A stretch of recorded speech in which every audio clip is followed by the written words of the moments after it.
to make a drawing of a rabbit.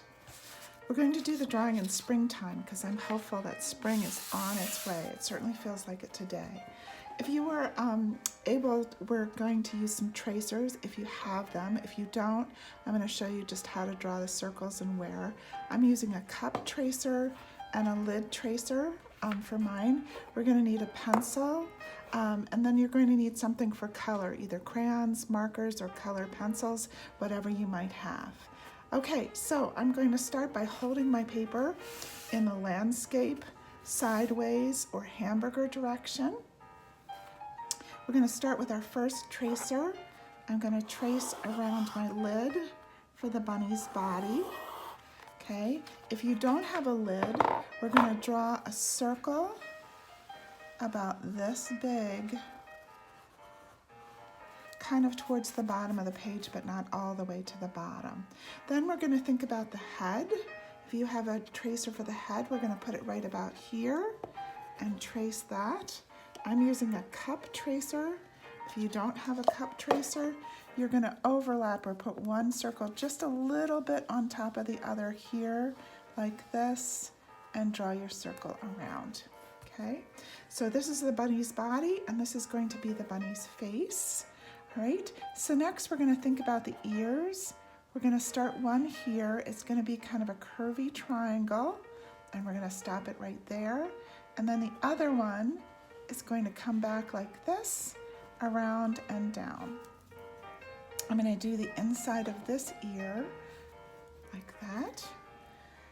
Next, we're going to add a circle for the eye, and we're going to put another circle inside of that.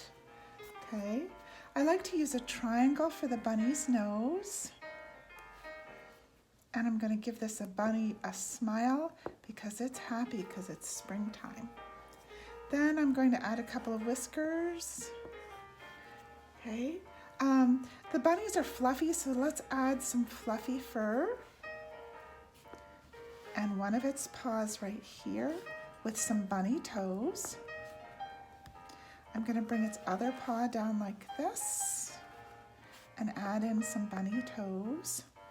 Okay, then a nice big back paw for hopping, like this. And the other back paw is behind the bunny, so we probably won't see that. Then I'm going to, the other back paw, even though it's behind, let's just have it peeking out here. Okay. Then the tail. Our bunny's going to have a nice, great, big, fluffy tail, like that. And then I'm going to add some grass across the bottom. You draw your grass how you want to. I'm going to draw some triangles zigzagging across the bottom of my page. I'm going to remember to jump over my bunny though.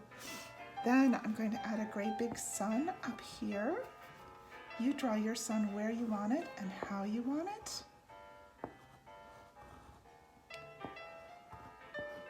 After my sun, I'm going to think about a great big flower.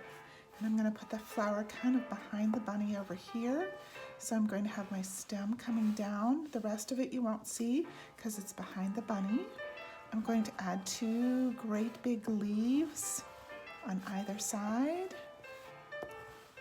A circle for the middle of my flower. And some petals going around. You draw what kind of flower you would like to draw.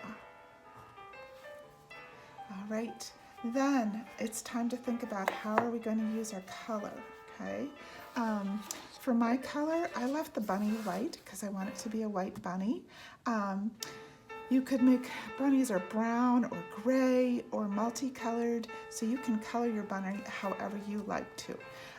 For the sky, remember how we used sideways crayons in class? I have a sideways crayon, so I was able to use it for my sky. If you don't have one, look for a broken crayon and maybe even peel the paper off and then push it sideways, because that's why they call it a sideways crayon.